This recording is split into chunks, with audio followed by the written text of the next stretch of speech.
The stagecoach rattled to a violent stop outside the dusty Wells Fargo office in Green River, Wyoming, and Tabitha Thompson scrambled out before the driver could even offer his hand.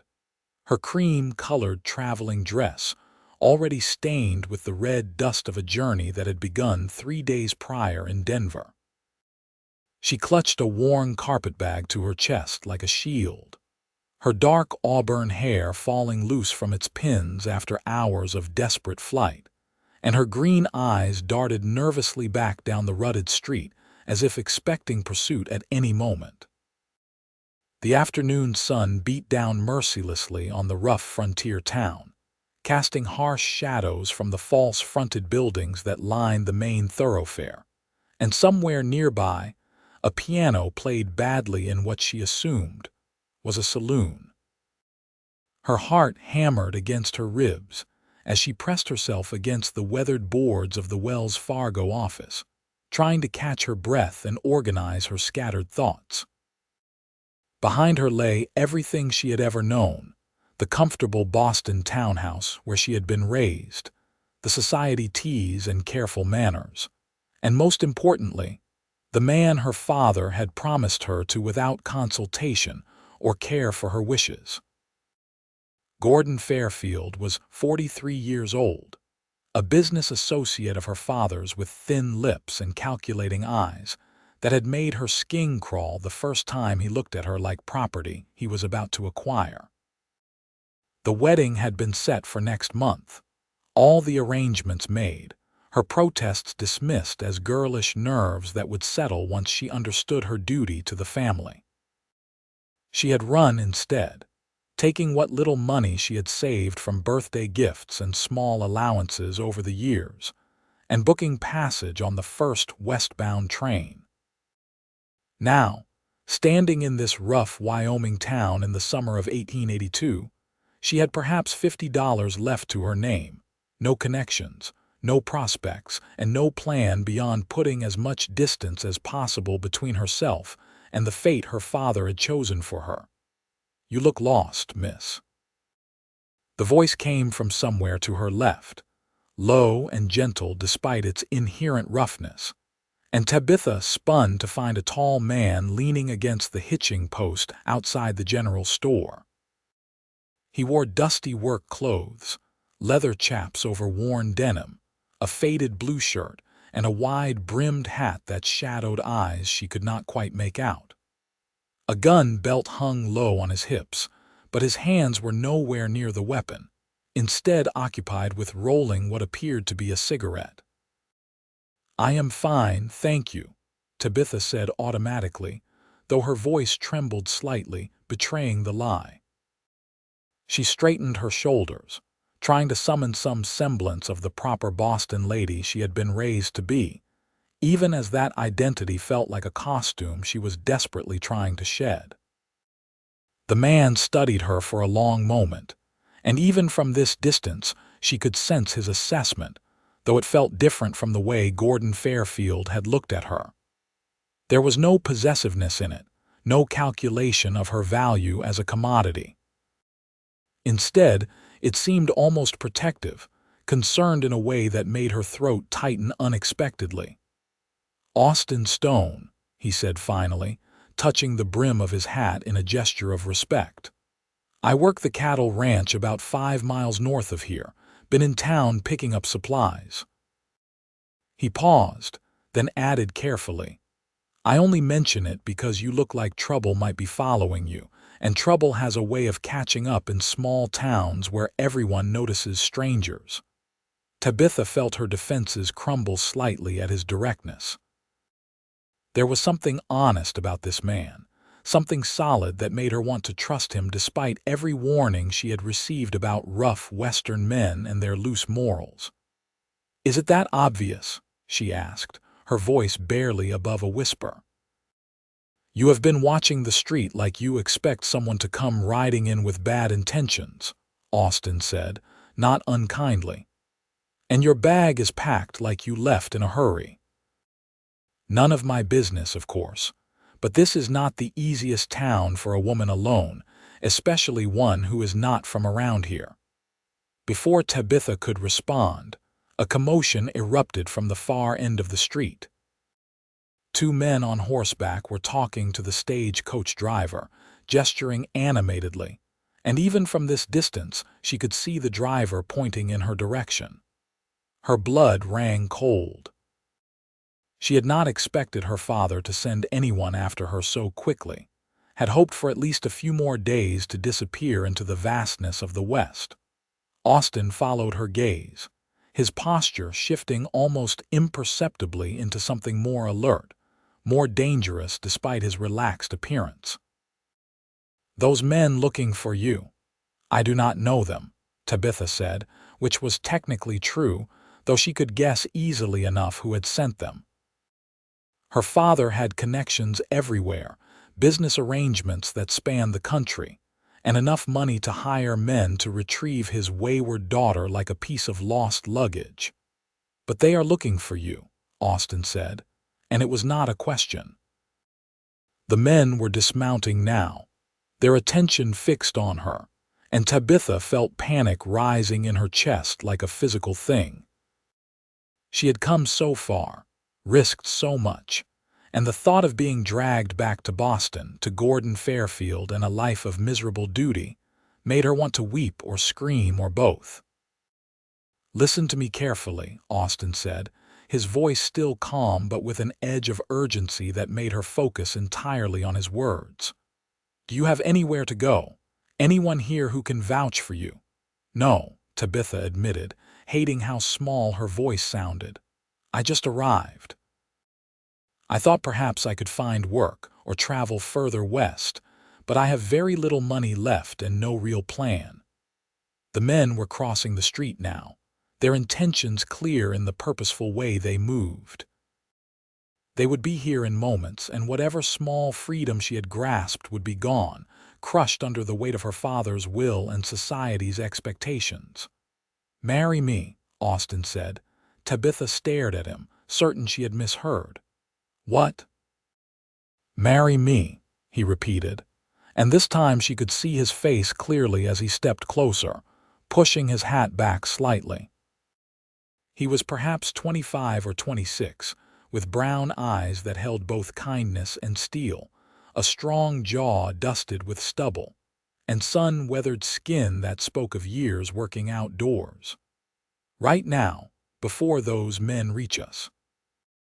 If you are married, and especially if you are married to someone local, it will be much harder for them to force you to go anywhere." "You do not even know me," Tabitha said, her mind reeling. "Why would you do such a thing?" "Because you are running from something that scares you enough to come out here with nothing," Austin said simply.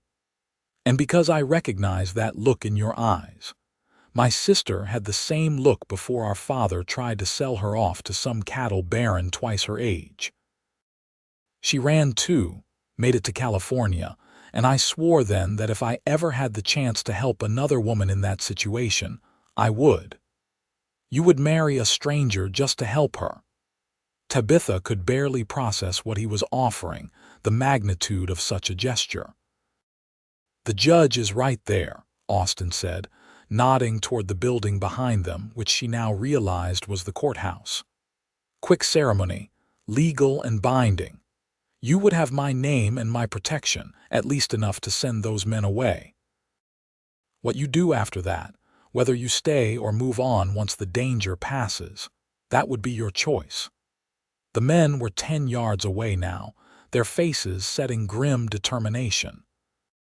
Tabitha looked at Austin Stone, this stranger who was offering her everything she needed without even being asked, and made a decision that would change both their lives forever.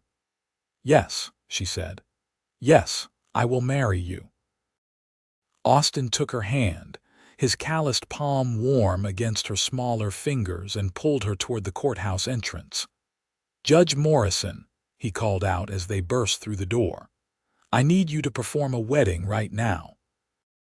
Judge Harold Morrison looked up from the papers on his desk, his bushy white eyebrows rising in surprise. He was a portly man in his 60s, with kind eyes and the patient demeanor of someone who had seen most everything the frontier had to offer. "Austin Stone, what in blazes are you talking about?" "This is Tabitha Thompson," Austin said, his grip on her hand steady and reassuring. "She has agreed to be my wife, and we need the ceremony performed immediately."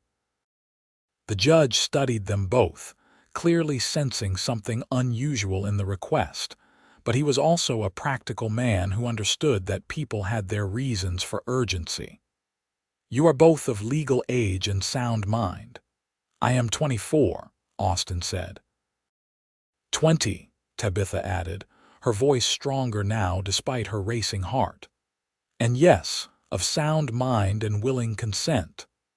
The door behind them opened, and the two men from the street entered, their eyes fixing immediately on Tabitha. "Miss Thompson," the taller of the two said, his voice carrying the flat tones of a hired gun rather than a gentleman. "Your father sent us to bring you home. There has been enough foolishness." "I am not going anywhere with you," Tabitha said, lifting her chin in defiance even as her hand tightened around Austin's. "Your father has legal authority," the man said, taking a step closer. "You are unmarried and under his care."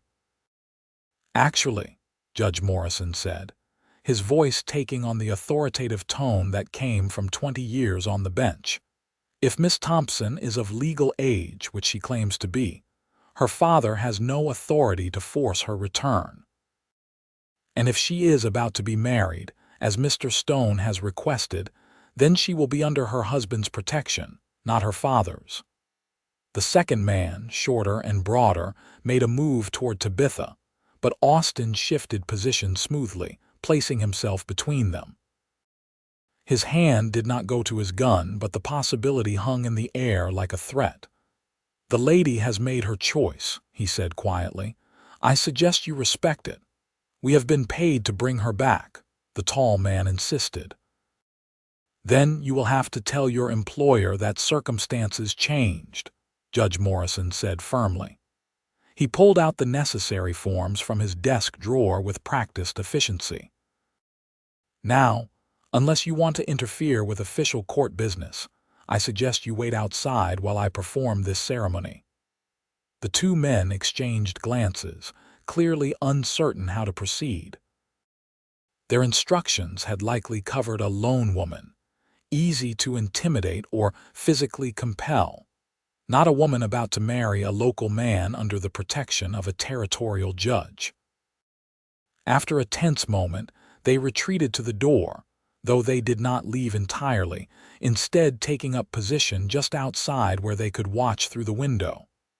"Now then," Judge Morrison said, opening the marriage register, "let us proceed before those vultures try something else. Do you have witnesses?" "I will fetch someone," Austin said, but before he could move, the door opened again and an older woman entered, her arms full of packages from the general store. She was perhaps 50, with graying hair pulled into a sensible bun and sharp blue eyes that took in the scene immediately. "Margaret," Judge Morrison said with obvious relief. "Perfect timing. We need witnesses for a wedding." Margaret Holbrook, the schoolteacher who had lived in Green River for 15 years, set down her packages and looked at Austin with something between amusement and concern. "Austin Stone, are you getting married?" "Yes, madam," Austin said. "This is Tabitha Thompson, and we would be honored if you would witness." Margaret studied Tabitha for a long moment, and whatever she saw there must have satisfied some internal question because she nodded. "I will stand witness. But Austin, you had better know what you are doing." "I hope so, madam," Austin said honestly. The ceremony was brief, almost perfunctory, the legal words that bound two lives together spoken in less than 5 minutes. Judge Morrison asked the required questions, received their affirmative answers, and pronounced them husband and wife with an efficiency that spoke of many such ceremonies performed in his courthouse. When it came time for Austin to kiss his bride, He hesitated, clearly unwilling to presume, but Tabitha leaned up and pressed her lips briefly to his in a chaste kiss that nevertheless sent unexpected warmth through her entire body. "Congratulations, Mr. and Mrs. Stone," Judge Morrison said, signing the register with a flourish. "You are now legally married under the laws of Wyoming Territory." The words had barely left his mouth when the door opened again, the two hired men entering with clear frustration etched on their faces. "Miss Thompson," the tall one began. "Mrs. Stone," Tabitha corrected, surprised at the strength in her own voice. "My name is Mrs. Austin Stone now." "Your father will not accept this," the man said. "He will find ways to have it annulled." "The marriage has been legally performed and consummated in law," Judge Morrison said, though everyone in the room knew the consummation part was not yet true. "Any annulment would require proof of fraud or coercion, and I can personally attest that both parties entered this union willingly.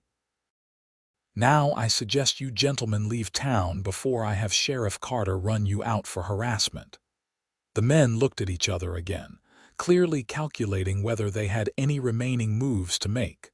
Finally, the tall one pulled out a thick envelope from his coat. "Your father asked me to give you this, should you refuse to return peacefully.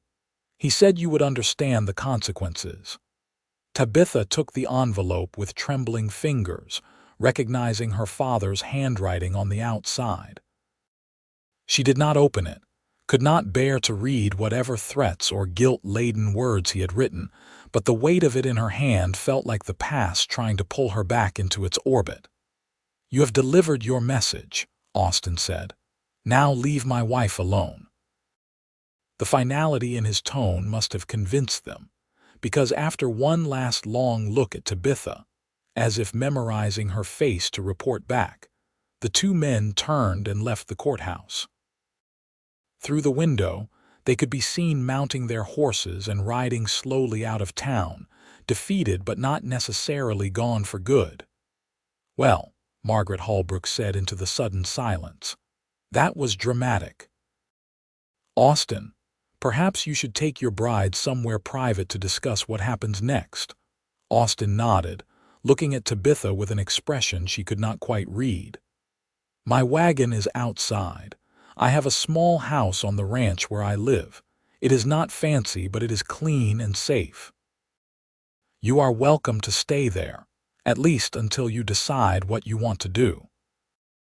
Tabitha realized suddenly that she was still holding his hand, had been holding it through the entire ceremony and confrontation, and that his presence had been the only thing keeping her grounded through the surreal experience. "Thank you," she said, meaning it with every fiber of her being. "You have saved me from something I cannot even fully explain." "You can explain it later if you want," Austin said gently, "or you can keep it to yourself. Either way, you are safe now." They left the courthouse together, Austin carrying her carpet bag, and climbed into his wagon, a sturdy flatbed loaded with supplies from the general store. The afternoon was fading into evening, the Wyoming sky turning shades of orange and pink that Tabitha would have found beautiful under less stressful circumstances. As they pulled away from Green River, she looked back once at the town where her life had changed in the span of an hour, where she had gone from a fleeing daughter to a married woman, and wondered what she had gotten herself into. The ride to the ranch took nearly an hour over rough terrain, following a wagon trail that wound through grassland dotted with cattle. Austin did not push for conversation, seeming content to let the silence stretch between them, broken only by the creak of the wagon wheels and the occasional call of a bird. Tabitha found herself studying him from the corner of her eye, this stranger who was now legally her husband, trying to reconcile the enormity of what they had done. "I should tell you about what I was running from," she said finally, unable to bear the weight of his generosity without explanation. "Only if you want to," Austin said, keeping his eyes on the trail ahead. "My father arranged a marriage for me," Tabitha began, the words coming easier than she had expected. "To a man named Gordon Fairfield, a business associate twice my age who looked at me like I was a horse he was considering purchasing. I told my father I would not do it, that I would rather die than marry someone I did not love, but he said love was a luxury women of good families could not afford. That duty and security were more important than happiness." Austin's jaw tightened, but he remained silent, letting her continue. "So I ran. I took what money I had saved and left in the middle of the night, caught the train west, thinking that somewhere in all this vast country there must be a place where I could make my own choices. I had no real plan, no skills that translate to frontier life, just desperation and hope." "That took courage," Austin said quietly. "Or stupidity," Tabitha replied with a bitter laugh. "I am educated in literature and music.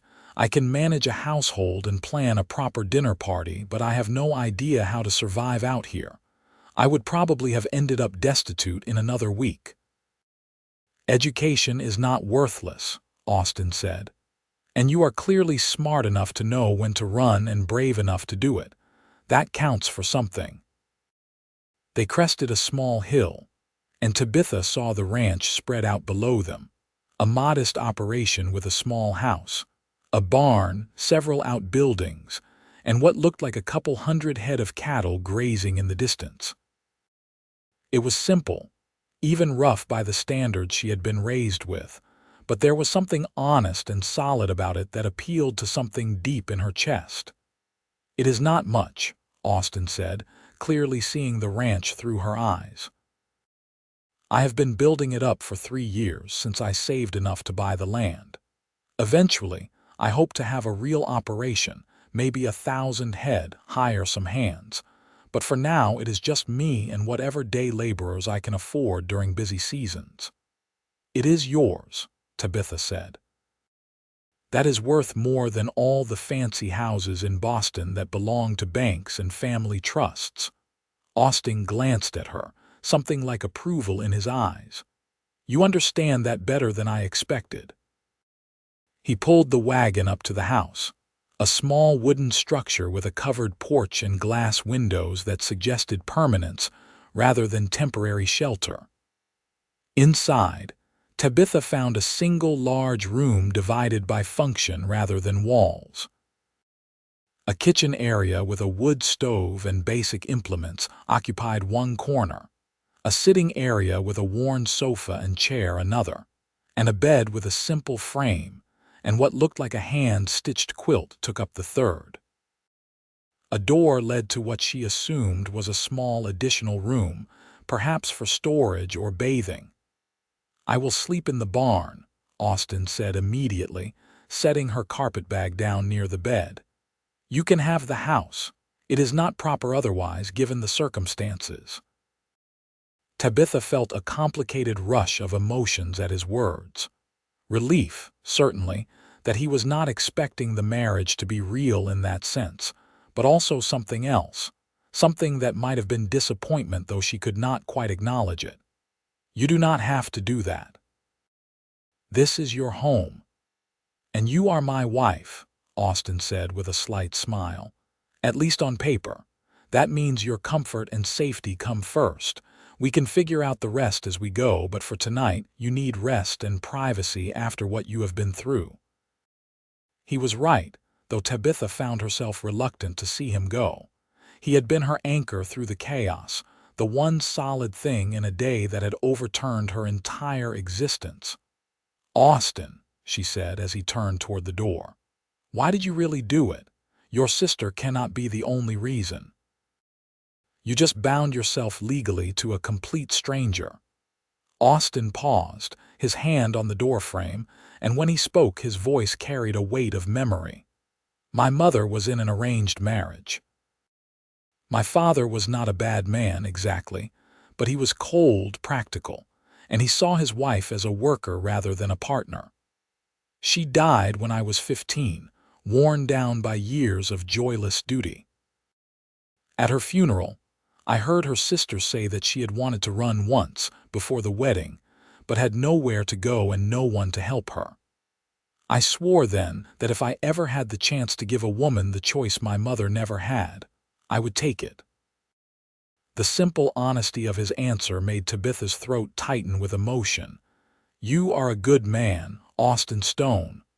"I try to be," he said. "Get some rest. We can talk more in the morning about what comes next." After he left, Tabitha explored the small house, touching things carefully as if they might break or disappear. Everything was well maintained despite being simple, from the neatly folded blankets to the dishes washed and stacked by the wash basin. Austin Stone, she realized, was a man who took care of what belonged to him, and now, legally at least, she belonged in that category. The thought should have frightened her, should have reminded her too much of Gordon Fairfield's possessive gaze, but somehow it did not. Austin had offered protection without demanding ownership, had given her his name without asking for anything in return. It was so foreign to her experience with men that she hardly knew how to process it. She opened her carpet bag and pulled out her few belongings: 2 changes of clothes, a book of poetry she had grabbed without thinking, and a small miniature portrait of her mother, who had died when Tabitha was 12. Looking at her mother's painted face, she wondered what advice she might have given, whether she would have approved of this desperate gamble or been horrified by it. Exhaustion finally caught up with her, the stress and fear and strange hope of the day crashing down all at once. She changed into her nightgown, blew out the lamp, and crawled into Austin's bed, which smelled faintly of soap and leather and something else she could not name but found oddly comforting. Despite everything, despite the strangeness of sleeping in a house that belonged to a man she had known for barely 2 hours, she fell asleep almost immediately. She woke to sunlight streaming through the windows and the smell of coffee. For a disoriented moment, she could not remember where she was, but then it all came flooding back. Green River, the hired men, the hasty wedding, Austin's quiet strength. She sat up still in her nightgown and realized she could hear sounds from outside, someone working near the barn. Quickly, she dressed in the most practical of her traveling outfits, a simple brown skirt and white blouse that would not have been acceptable for Boston society, but seemed appropriate here. She found a brush in her bag and attempted to tame her hair into something respectable, then ventured outside. Austin was splitting wood near the side of the house, his shirt already damp with sweat despite the early hour. He looked up as she emerged, then set down the axe and wiped his brow with his sleeve. "Morning. Coffee is on the stove if you want some. I did not know what you eat for breakfast, so I left things out that you could make what you like." "Thank you," Tabitha said, suddenly shy in the morning light. Everything felt more real now, less like a fever dream and more like actual life. "I can make breakfast for both of us if you would like." "I would appreciate that," Austin said. "I usually just eat whatever is quick, but a real meal would be nice." Tabitha returned to the house and examined what Austin had left out. There were eggs, bacon, bread, and potatoes, basic ingredients that she had watched cooks prepare hundreds of times but had rarely made herself. Still, she was determined to be useful, to prove that she was not entirely helpless despite her privileged upbringing. She managed to fry the bacon without burning it too badly, scrambled the eggs with reasonable success, and sliced the bread evenly. By the time Austin came in, she had assembled something that looked approximately like a proper breakfast. They ate in companionable silence at first, Austin clearly hungry from his early morning work, Tabitha picking at her food while her mind raced with questions about what happened next. Finally, Austin set down his fork and looked at her directly. "We should probably talk about the situation," he said, About what you want and what I can offer. I do not know what I want, Tabitha admitted. I only knew what I did not want, which was to be forced into marriage with Gordon Fairfield. Beyond that, I have not thought much past survival. Fair enough, Austin said. Here is what I can offer. You can stay here as long as you need to, whether that is weeks or months or permanently. You are legally my wife, which means you have a claim to protection and a home. If you want to make it a real marriage eventually, I would be open to that, but only if it is what you truly want. If you would rather we annul it once the danger passes, or if you want to just live as friends sharing a house, that is fine too. The matter-of-fact way he laid out the options, as if discussing which crops to plant rather than the intimate details of their lives, was somehow reassuring. What do you want? Tabitha asked. Austin was quiet for a moment, considering his words carefully. I want a partner eventually, someone to build this ranch with, to share the work and the rewards. I am 24 years old, and I have spent the last 3 years focused on establishing this place, but I always figured I would want a family someday. That said, I want it to be real, based on respect and mutual feeling, not obligation or desperation. So I suppose what I want is time. Time for us to know each other, to see if we could genuinely build something together, without pressure or expectation. That seems remarkably reasonable, Tabitha said, feeling some of the tension in her shoulders ease. I try to be a reasonable man, Austin said with a slight smile. Life is hard enough without making it more complicated than necessary. A knock at the door interrupted them, and Austin's expression immediately became more guarded. He stood and moved to the door, his hand resting casually near his gun belt, and opened it carefully. Margaret Holbrook stood on the porch, a basket over her arm and a knowing expression on her face. Good morning, Austin. I thought I would come by and check on your new bride, see if she needs anything. Austin relaxed and stepped back to let her in. That is kind of you, Mrs. Holbrook. We were just having breakfast. Margaret entered and looked around the house with the practiced eye of someone evaluating a situation. Her gaze landed on Tabitha, still at the table, and softened slightly. How are you settling in, dear? Well enough, thank you, Tabitha said. Austin has been very kind. I imagine he has, Margaret said, setting her basket on the table. I brought some preserves and fresh bread from my own kitchen, and also some practical items you might need. I suspect you left Boston in a hurry and did not pack for frontier life. The basket contained not only food but several items of more practical clothing, a sturdy work dress, a warm shawl, and a pair of boots that looked well worn but serviceable.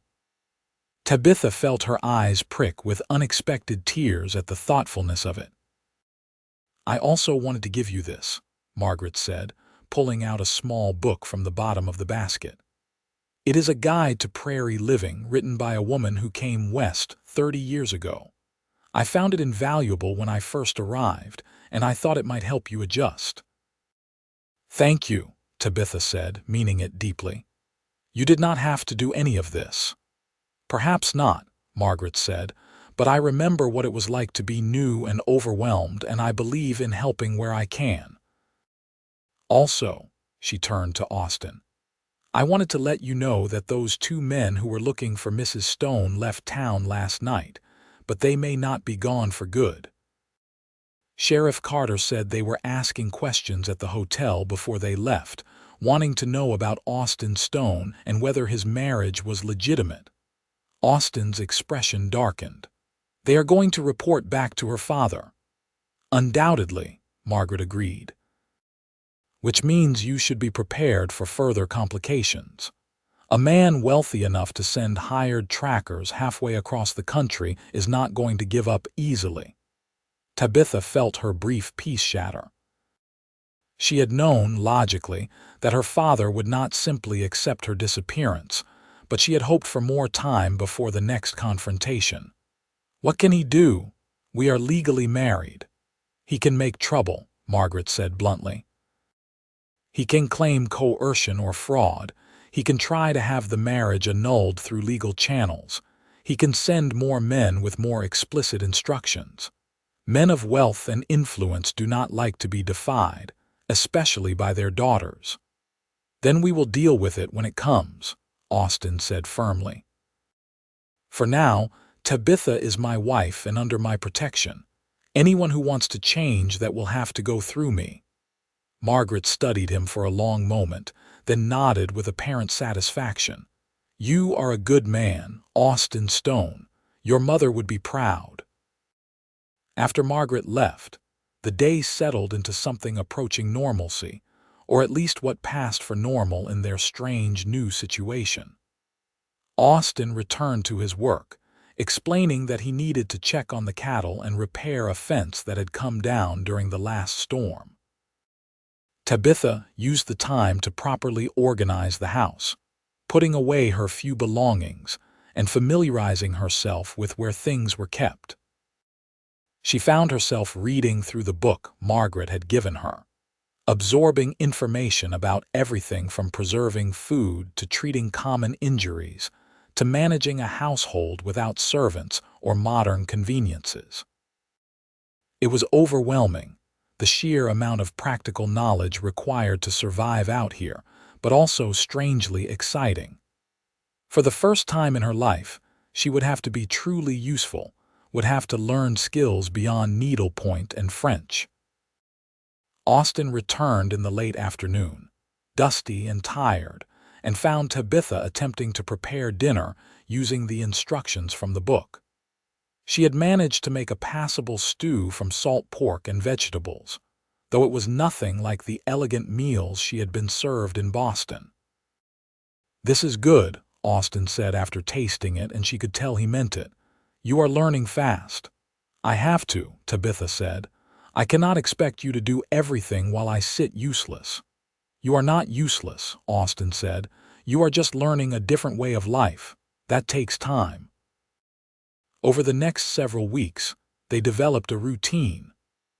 Austin worked the ranch, rising before dawn to tend the cattle, repair equipment, and handle the 1,000 small tasks that kept the operation running. Tabitha managed the house, learning to cook and clean and handle the basic domestic work that she had never had to do before. In the evenings, they would sit together, sometimes talking, sometimes reading, gradually becoming comfortable in each other's presence. Tabitha learned that Austin had grown up in Missouri, the son of homesteaders who had struggled to make their farm profitable. His father had died when Austin was 17, and he had worked various jobs for 7 years, saving every penny until he had enough to buy this land in Wyoming. He was practical and hardworking, with a dry sense of humor that surprised her and a quiet integrity that she found increasingly attractive. Austin learned that Tabitha had been raised in privilege, but had chafed against its restrictions, that she loved reading and had a sharp mind that had been wasted on the limited education deemed appropriate for young ladies. She was stronger than she looked, both physically and emotionally, and she approached learning frontier skills with a determination that impressed him. They were becoming friends, genuine friends, and something more was developing beneath that friendship, something neither of them quite acknowledged yet, but that colored their interactions with increasing awareness. One morning about a month after their hasty wedding, Tabitha was in town purchasing supplies when she overheard 2 women talking near the dry goods store. "It is shameful, that is what it is," one woman said, her voice carrying clearly. "Austin Stone is a respectable young man, and she trapped him into marriage, probably by lying about being in trouble. I heard she was running from the law in Boston," the other woman added. "Probably stole something and Austin was too decent to see through her story." Tabitha felt heat rise in her face, a combination of anger and shame. She knew there would be gossip, knew that their sudden marriage had raised questions, but hearing herself discussed as some kind of criminal or con artist stung more than she had expected. "Excuse me," she said, stepping into the women's line of sight. "I could not help but overhear your conversation, and I wanted to correct some misinformation." The two women had the grace to look embarrassed, though the first one, a pinched-faced woman in her 40s, lifted her chin defensively. "We were just discussing matters of public concern. You were gossiping about something you know nothing about," Tabitha said, keeping her voice level despite her anger. "I did not trap Austin Stone into anything. He offered to help me, and I accepted his help. What happened before I came here is my business, not yours." "Well," the woman huffed, "I never—" "Perhaps you should start," Tabitha said. "Minding your own business, I mean. It seems like it would save everyone a lot of trouble." She completed her purchases and left the store, her hands shaking slightly from the confrontation. She had never spoken to anyone that way in Boston, where propriety and polite fiction governed all social interactions. But something about the frontier was changing her, making her less willing to accept judgment from people who knew nothing of her circumstances. When she returned to the ranch, Austin was working on repairing the porch railing, which had become loose. He looked up as she approached, immediately sensing something was wrong. "What happened?" Tabitha told him about the women in town, expecting him to be angry or embarrassed by the gossip. Instead, he just shook his head and went back to his work. "People talk," he said simply. "Especially in small towns where there is not much else to do. It will die down eventually, once they find something else to chew on." "It does not bother you that people think I am some kind of criminal or gold digger?" Tabitha asked. "I know who you are," Austin said, looking at her directly. "And what other people think does not change that. You are brave, and you are working hard to build a life here. Anyone who cannot see that is not worth worrying about." His simple acceptance of her, his refusal to let gossip shake his judgment, made something warm bloom in Tabitha's chest. She realized with sudden clarity that she was falling in love with her husband, this quiet man who had saved her without expecting anything in return, and who treated her with more respect than anyone ever had. The realization should have frightened her, should have felt too fast, too convenient, but instead it felt like the most natural thing in the world.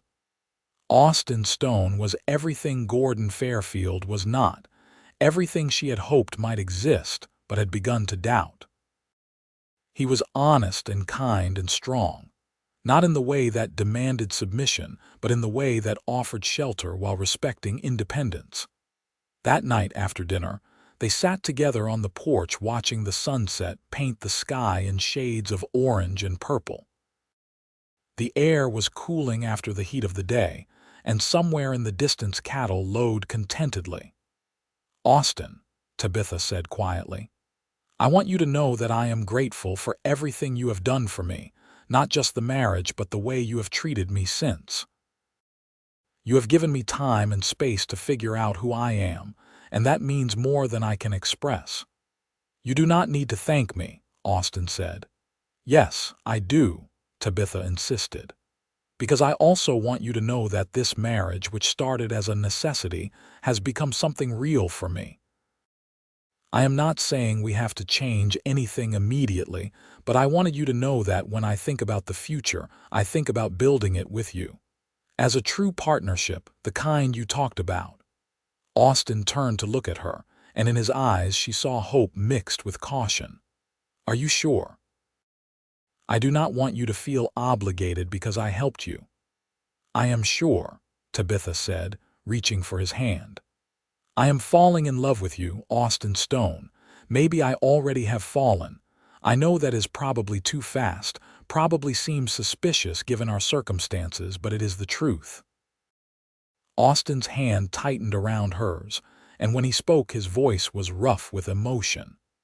"It is not too fast. I have been falling for you since the day you stood up to those hired men despite being terrified.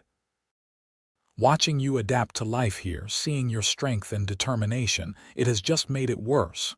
Better. Both. Tabitha laughed, a genuine sound of joy that surprised them both. So what do we do now? Now, Austin said, standing and pulling her gently to her feet. I kiss my wife properly, not the quick press of lips we did at the courthouse, but a real kiss between two people who are choosing each other. When their lips met, it was nothing like the chaste brush at their wedding. This kiss was deep and searching, full of promise and desire and the beginning of something neither of them had expected but both desperately wanted. When they finally pulled apart, both breathing hard, Austin rested his forehead against hers. I want you to be sure, he said. Because if we do this, if we make this marriage real in every sense, I am all in. I will not hold back and I will expect the same from you. I am sure, Tabitha whispered. I have never been more sure of anything. That night, they made their marriage real in the most intimate sense, coming together with a mixture of nervousness and passion that spoke of new beginnings and genuine connection. Austin was gentle but not tentative, treating Tabitha with respect while also showing her pleasure she had never imagined in the carefully controlled world she had left behind. Afterwards, lying in his arms in the bed that had been his alone and was now theirs, she felt a sense of rightness that made her previous life in Boston seem like a half-lived dream.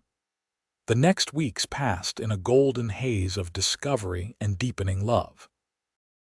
They worked together during the day, Tabitha taking on more of the ranch responsibilities as her skills grew, and spent their evenings and nights learning each other in all the ways that mattered. She learned that Austin loved to read but rarely had time for it, that he had a beautiful singing voice he never used because he was self-conscious about it, that he was haunted by his mother's unhappiness and driven to build something better. He learned that Tabitha was fiercely intelligent and curious, that she had a gift for organization that helped improve the ranch's operations, that she had never been truly seen or valued for who she was until now. 2 months into their marriage, Sheriff Carter rode out to the ranch with news that made their temporary peace end. Austin, Mrs. Stone, he said, his expression serious. I wanted to warn you that I received a telegram from Boston. Tabitha's father is filing legal challenges to the marriage, claiming coercion and seeking to have it annulled. He has hired lawyers who will be arriving in Green River within the week. Tabitha felt her stomach drop. She had known this was coming, but had allowed herself to hope that her father might simply give up, might accept that she was beyond his reach. What can they actually do? Not much if the marriage was legitimate, Sheriff Carter said. But they can make things difficult, can drag you both through legal proceedings that will be expensive and time-consuming. And they can keep sending people to harass you, to try to catch you in some kind of mistake or contradiction. Let them come, Austin said firmly. We have nothing to hide. Our marriage was legal and willing, and it is real in every sense now. No lawyer is going to change that. I admire your confidence, the sheriff said, but wealthy men have a way of bending rules to their favor. I would suggest you prepare for a fight. After the sheriff left, Tabitha sat at the table with her head in her hands, fury and frustration warring inside her.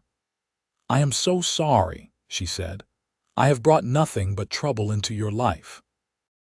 You have brought love and partnership into my life, Austin corrected, sitting beside her and taking her hand.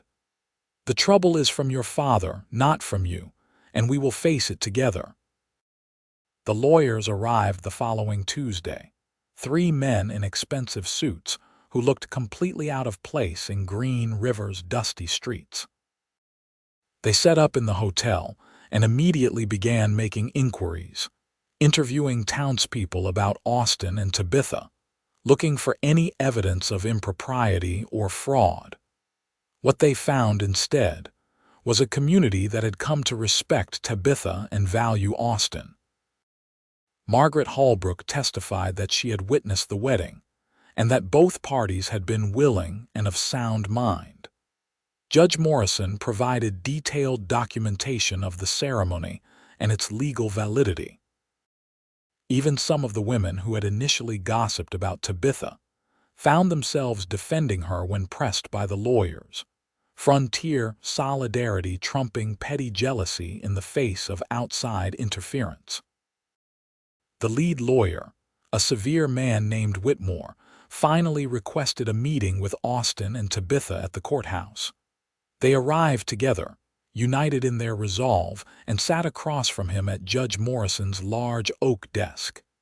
"Mrs. Stone," Whitmore began, "or Miss Thompson, as your father still considers you, he has authorized me to make you an offer. Return to Boston immediately, accept the annulment of this marriage, and fulfill your obligation to marry Mr. Fairfield. In exchange, your father will provide a substantial settlement to Mr. Stone here as compensation for the inconvenience, and no charges will be filed regarding the fraudulent nature of this union." "There was no fraud," Tabitha said coldly. "And I have no intention of returning to Boston or marrying Gordon Fairfield. I am married to Austin Stone by choice and by love, and nothing my father offers will change that." "Your father is a powerful man," Whitmore said. "He can make life very difficult for you both if you continue to defy him." "Let him try," Austin said. "We are not afraid of difficult, and we are certainly not for sale." Whitmore studied them both, and something in his expression shifted, a crack in his professional facade. "I must say, I have handled many cases of runaway daughters and contested marriages, and they usually reveal themselves to be exactly what the fathers claim: desperate attempts at escape that fizzle once reality sets in. But looking at the two of you, the way this community speaks of you, the clear evidence of a genuine life being built, I find myself questioning my client's position." "Then question it," Tabitha said. "Question why a father would chase his adult daughter across the country rather than respect her choices.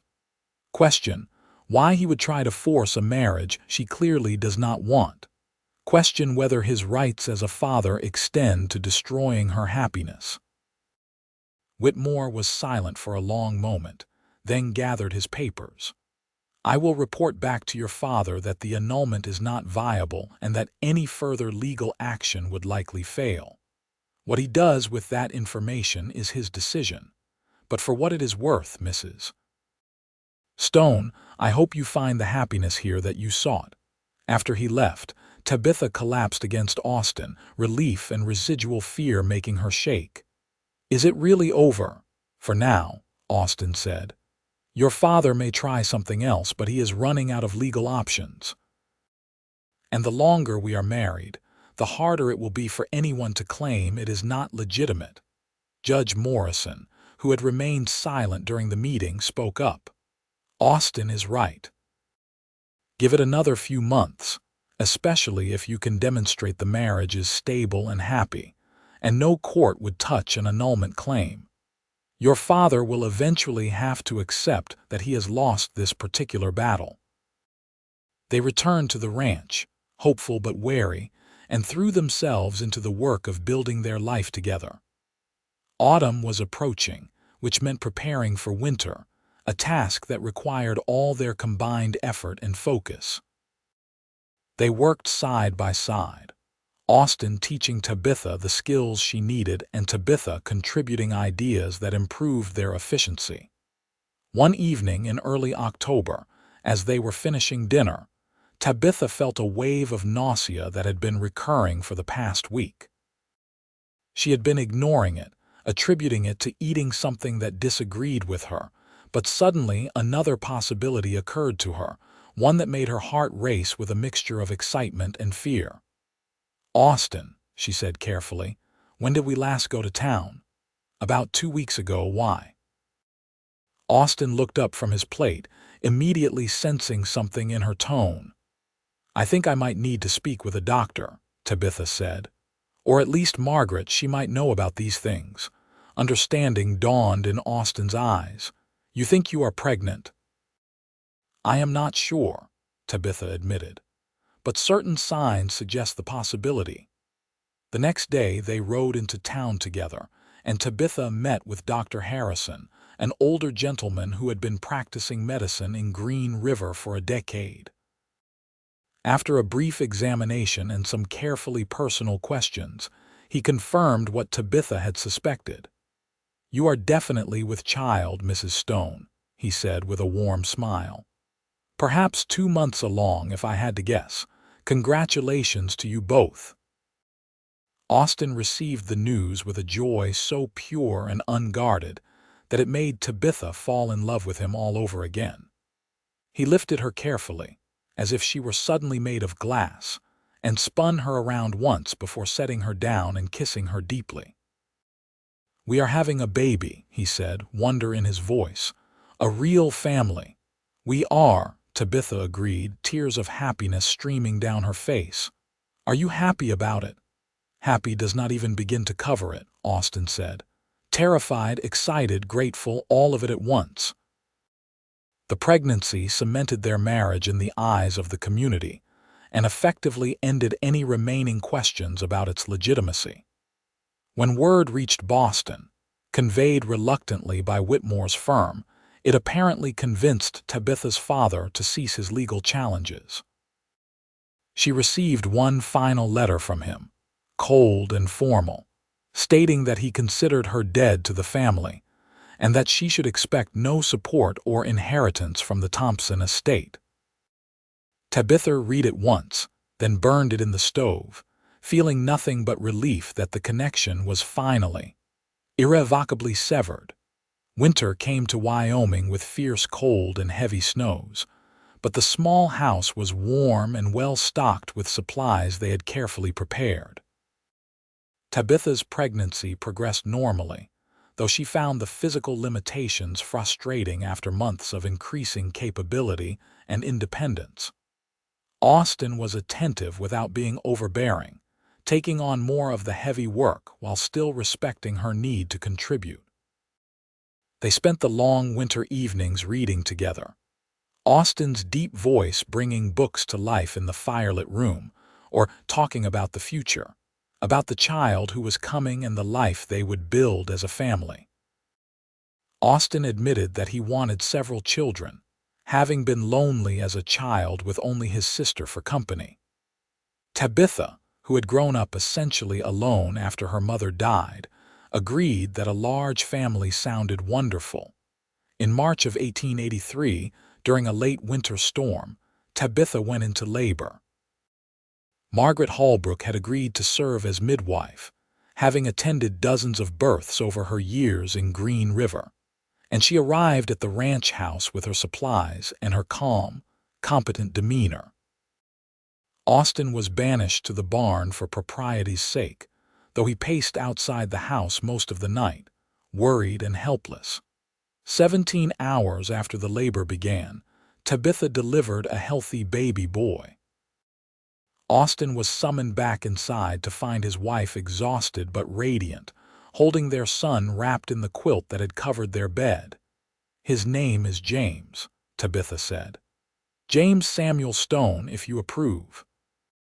James, Austin repeated, taking the tiny bundle carefully, his large calloused hands cradling the baby with infinite gentleness. It is perfect. Parenthood transformed them both in ways they had not anticipated. Austin became even more focused and driven, working longer hours to provide for his growing family, while also being present for every moment he could steal with his wife and son.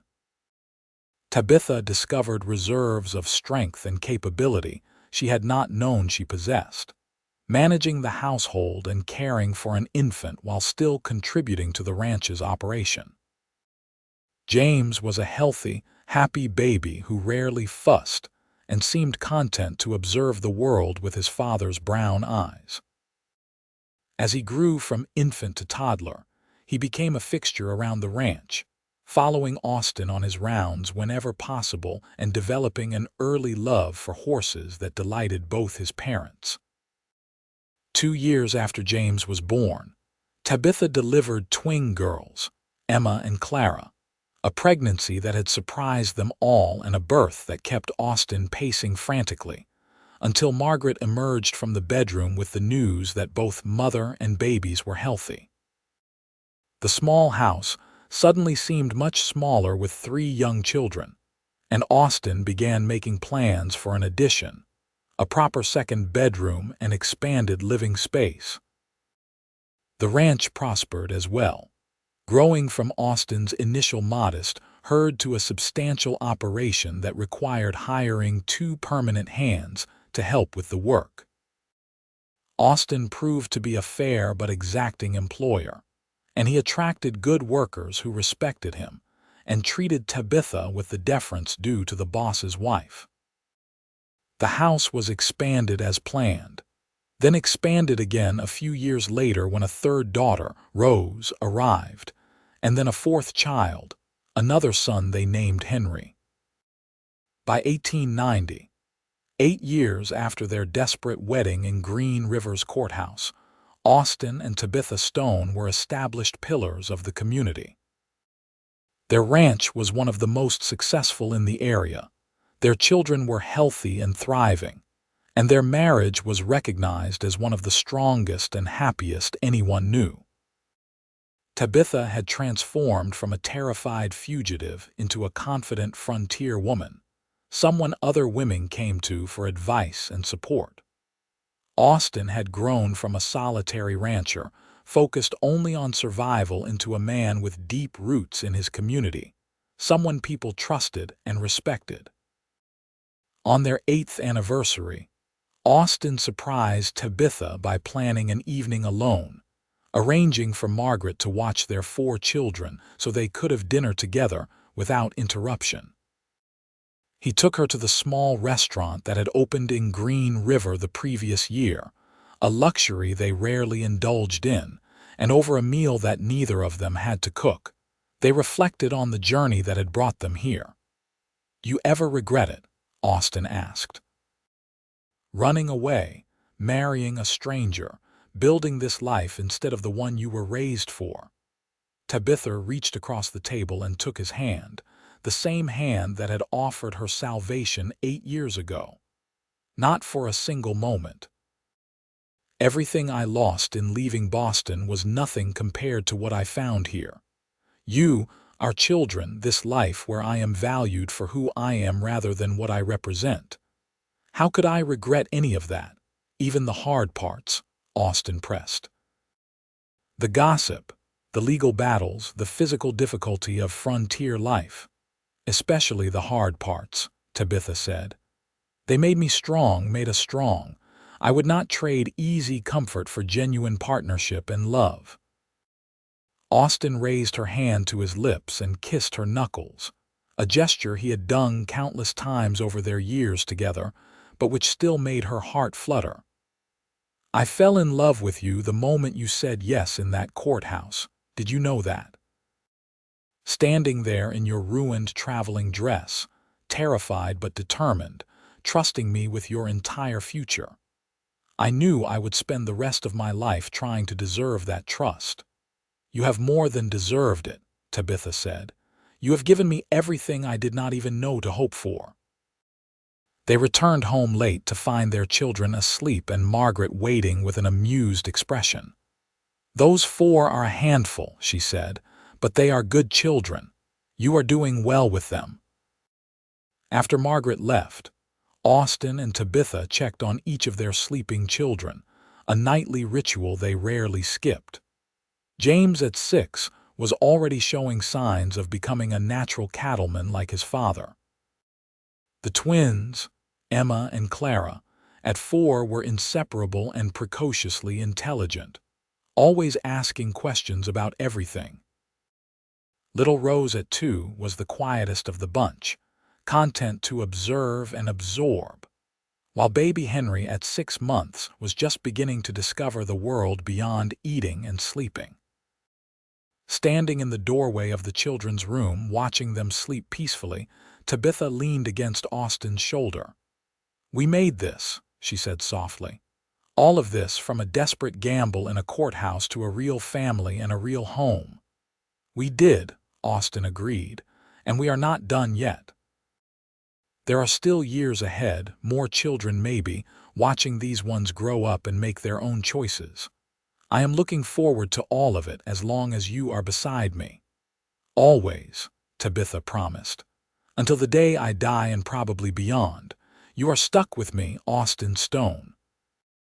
"Best thing that ever happened to me," Austin said, pulling her close. The years continued to pass, marked by the growth of their children and the expansion of their ranch. James grew into a serious young man who shared his father's work ethic and integrity, taking on more responsibility with each passing year. The twins developed distinct personalities despite their physical similarity. Emma passionate and outspoken, while Clara was thoughtful and diplomatic. Rose remained quiet, but proved to have a gift for working with horses that surpassed even her father's natural skill. Henry was the charmer of the family, able to talk his way into or out of anything with his easy smile and quick wit. In 1895, when James was 12 and beginning to take on real work around the ranch, Austin sat him down for a serious conversation about family history. Tabitha listened from the kitchen as Austin told their oldest son the truth about how his parents had met, about the arranged marriage she had fled, and the impulsive wedding that had saved her. "The reason I am telling you this," Austin said, "is because I want you to understand that the choices we make, especially about who we marry and how we live, are important. Your mother was brave enough to run from a life she did not want and to take a chance on a stranger who offered help. I was raised watching my mother be unhappy in a marriage she did not choose, and I swore I would never trap someone that way. When you are old enough to think about marriage, I want you to remember this. Choose someone you respect and love, someone who is your partner, not your property." "I will, Pa," James promised, and the seriousness in his young voice suggested he understood the weight of what his father was teaching him. By 1898, Austin and Tabitha had been married for 16 years and had added 2 more children to their family, another daughter named Alice and their youngest son, Thomas. Their ranch had become one of the largest in the region, and they employed a dozen men year-round. Austin was respected throughout Wyoming territory as a fair dealer and skilled cattleman, while Tabitha had become instrumental in organizing the growing community, helping establish a proper school and advocating for women's education and property rights. Their marriage, which had begun as an act of desperate necessity, had deepened into something profound and enduring. They still made time for each other despite the demands of raising 6 children and running a substantial ranch, still talked late into the night about everything and nothing, still found joy in each other's company after all these years. One evening, after the younger children were in bed and the older ones were occupied with their own activities, Austin found Tabitha on the porch watching the sunset, a view she never tired of despite seeing it thousands of times. "Thinking about anything in particular?" he asked, settling into the chair beside her. "Just reflecting on how strange and wonderful life is," Tabitha said. "If someone had told me 16 years ago, when I was running scared through the streets of Green River, that I would end up here, with you and our children and this life we have built, I would not have believed them. It would have seemed too good to be true." "It nearly did not happen," Austin said. "If I had been 5 minutes later getting into town that day, if I had not happened to be standing there when you came out of that stage coach, if I had been too cautious to offer what I did. But you were there, Tabitha said, and you did offer, and here we are. I believe we were meant to find each other, Austin. Everything that happened before, all the pain and fear and uncertainty, it was all leading to that moment outside the Wells Fargo office. I believe that too, Austin said. He reached for her hand, their fingers intertwining with the ease of long familiarity. You have made me happier than I ever thought possible. Every day with you, even the difficult ones, is better than any day I spent alone. They sat in comfortable silence as the sun dipped below the horizon, painting the Wyoming sky in brilliant shades of orange and pink and purple. Around them, the ranch they had built together hummed with quiet evening activity. Cattle settling for the night, horses nickering in the barn, their children's muffled voices drifting through the open windows of the house. In 1900, as the new century dawned, James turned 17 and announced his intention to stay on the ranch permanently rather than seeking opportunities elsewhere. Austin, though he had hoped his son might pursue education or broader experiences, respected the decision and began formally training James to eventually take over operations. The twins were 13 and already showing the intelligence and capability that would serve them well in whatever paths they chose. Rose at 12 had become essential to their horse breeding program, with an almost mystical ability to gentle even the most fractious animals. Henry at 9 was talking about becoming a lawyer, much to everyone's amusement, while Alice at 5 and Thomas at 3 were still finding their places in the family dynamic. Tabitha, at 38, had grown into a woman who bore little resemblance to the frightened 20-year-old who had fled Boston so many years ago. She was confident, capable, respected throughout the community, and deeply happy with the life she had chosen. The arranged marriage she had run from seemed like something that had happened to another person entirely, a nightmare from which she had awakened into a beautiful reality. In the spring of 1902, the Stone family received an unexpected visitor. A young woman arrived at their ranch in a hired wagon from town, well-dressed and nervous, asking to speak with Mrs. Tabitha Stone. When Tabitha came to the door, wiping flour from her hands after baking bread, the woman introduced herself as Catherine Fairfield. The name sent a chill through Tabitha. "You are related to Gordon Fairfield, his daughter," Catherine said, and she could not have been more than 18 or 19, roughly the age Tabitha had been when she fled Boston. "I know this must seem strange, my appearing here after all these years, but I needed to speak with you. I needed to know if what my father told me about you was true." Tabitha invited her inside, curiosity overcoming her initial unease. Austin, who had been working nearby and had seen the wagon arrive, came in as well, positioning himself protectively near his wife. Over tea, Catherine explained that she had grown up hearing about Tabitha Thompson, the ungrateful daughter who had humiliated her father by running away from their arranged marriage. Gordon Fairfield had never married after that, becoming increasingly bitter and controlling, and now, 20 years later, he was trying to arrange a marriage for Catherine to a business associate she had never met. "I found some old letters while searching for information about you," Catherine said. "Letters between my father and yours, discussing the marriage arrangement like it was a business transaction. There was nothing about love or compatibility, just financial terms and social advantages. It made me sick." "So you came here looking for what?" Tabitha asked gently. "Hope, I suppose," Catherine said.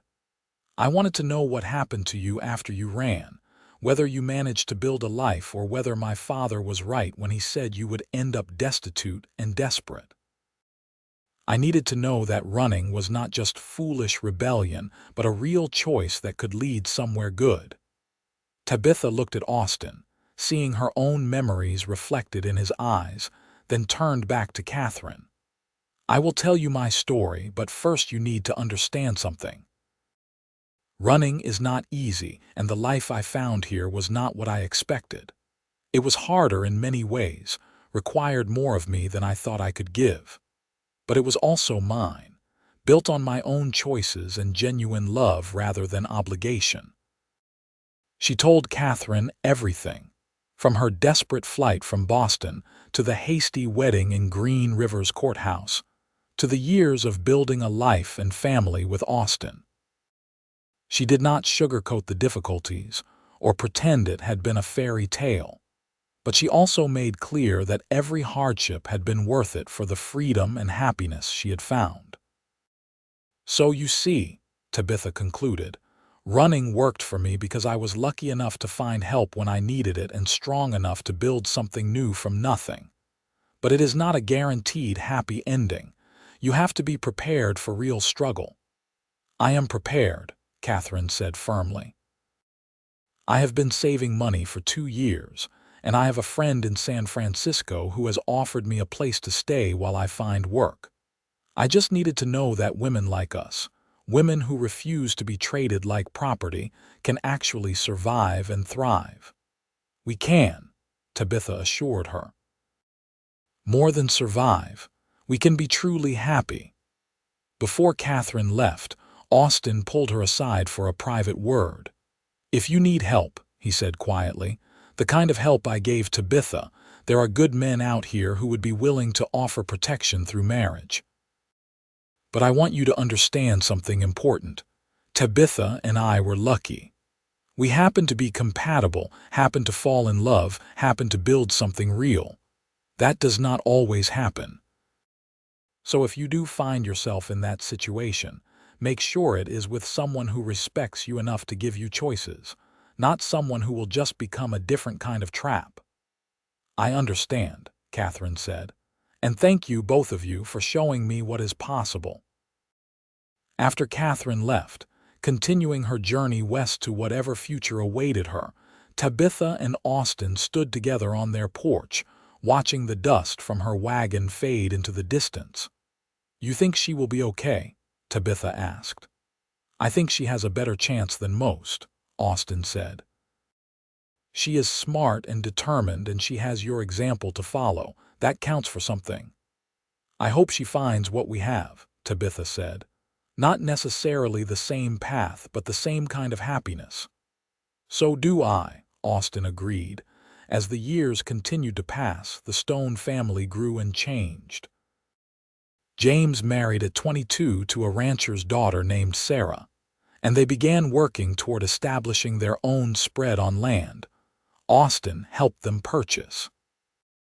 The twins both chose to pursue education, Emma studying law in Denver with the intention of advocating for women's rights, while Clara became a teacher like Margaret Holbrook had been.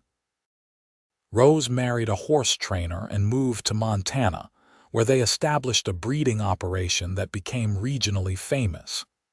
Henry did indeed become a lawyer, eventually practicing in Cheyenne. Alice developed a passion for medicine, and against considerable social resistance, entered training to become a doctor. Thomas, the youngest, stayed on the ranch with his parents, taking over more operations as Austin aged. By 1910, Austin and Tabitha were in their late 40s and early 50s respectively, and their lives had settled into a comfortable rhythm. They were grandparents several times over, James and Sarah having produced 3 children, Rose and her husband 2 more. The ranch continued to prosper under Thomas's increasingly capable management, while Austin transitioned into more of an advisory role. On a warm summer evening in June 1910, exactly 28 years after their impulsive wedding, Austin and Tabitha took a rare trip into Green River for dinner at the restaurant that had expanded significantly over the decades. The town itself had grown from a rough frontier settlement into a proper community with paved streets, electric lights, and all the trappings of civilization. Sitting across from each other at a table covered in white linen, so different from that first desperate day when they had been strangers bound together by necessity, they reflected on nearly 3 decades of marriage. 28 years, Tabitha said wonderingly. More than half my life now, all spent with you. The best half? Austin asked with a slight smile. Without question, Tabitha said. Though if we are being honest, the first 20 years were not much of a life at all, just going through the motions of what was expected. Do you ever wonder what would have happened if I had not been there that day? Austin asked. It was a question he had occasionally pondered over the years, though he had never voiced it before.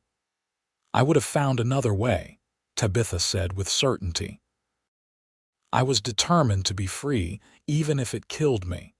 But I am profoundly grateful I did not have to find out what that other way might have been. You gave me not just escape, but a real home, a real partnership. You gave me everything. We gave each other everything, Austin corrected. You think I was doing fine alone on that ranch, but I was just existing, going through the motions of building something without really knowing why. You gave me purpose and family and love. You made it all mean something. Their dinner was interrupted by a commotion outside, and through the window they could see a young woman standing in the street, looking lost and frightened, clutching a carpet bag to her chest. She was perhaps 21 or 22, with dark hair falling loose from its pins and eyes that darted nervously up and down the street. Austin and Tabitha looked at each other, recognition sparking between them. They had been that young woman and that uncertain man 28 years ago, their lives intersecting at a desperate moment that had changed everything. Should we? Tabitha asked. Absolutely, Austin said. They paid for their dinner and went outside, approaching the young woman carefully so as not to startle her.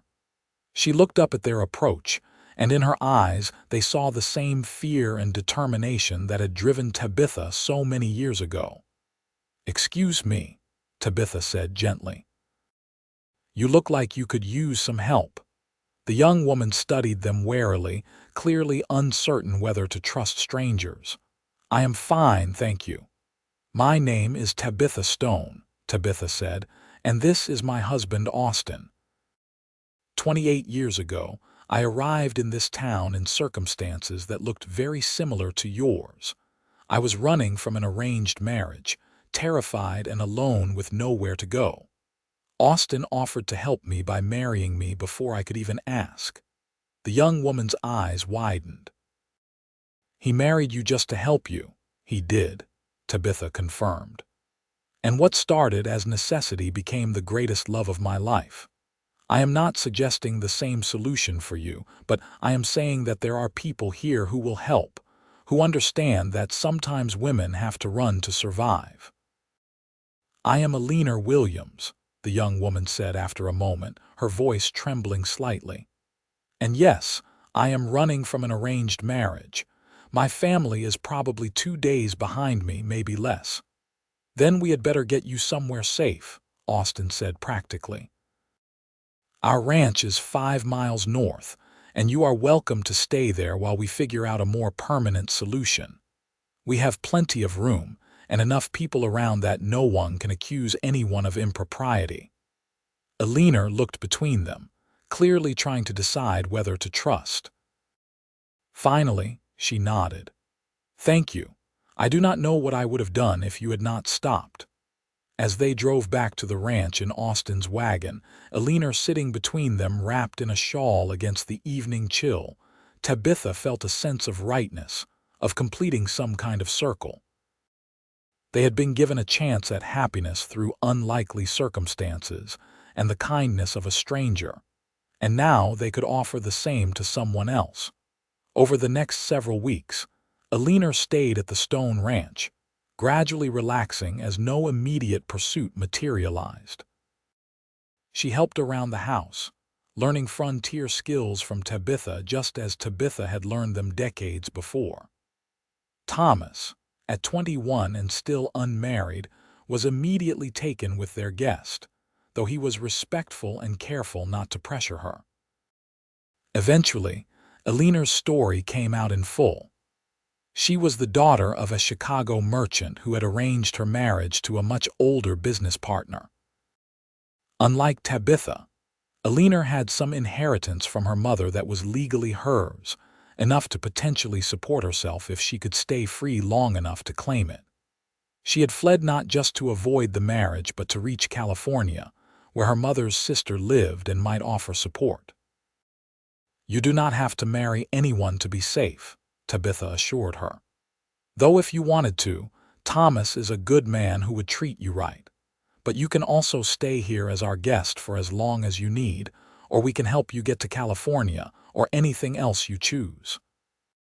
"I appreciate that more than you know," Eleanor said. "But I think, if Thomas is willing, I would like to get to know him better. Not with any immediate expectations, but just to see if there could be something real there." Thomas was very willing, and over the next 6 months, he and Eleanor developed a genuine connection based on mutual respect and growing affection. When Thomas finally proposed, it was with full knowledge and consent on both sides, a choice rather than a necessity. Their wedding in early 1911 was a celebration attended by most of Green River, including several other women who had come west fleeing various forms of persecution or control, women who had found freedom and happiness in the frontier territories. As Tabitha watched Thomas and Eleanor exchange vows, Austin's arm around her waist, she reflected on the strange and wonderful path their lives had taken. From a desperate flight and an impulsive wedding to a thriving family and a legacy of helping others find their own freedom, they had built something far beyond what either had imagined that day in the courthouse. "Still happy with your decision?" Austin murmured in her ear, though he knew the answer.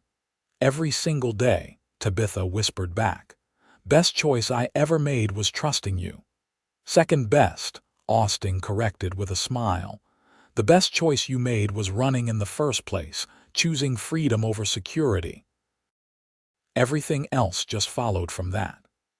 They remained at the ranch for another decade, Austin and Tabitha, watching their children and grandchildren thrive, helping other women who came west seeking escape or opportunity, and deepening the love that had begun so unexpectedly so many years before.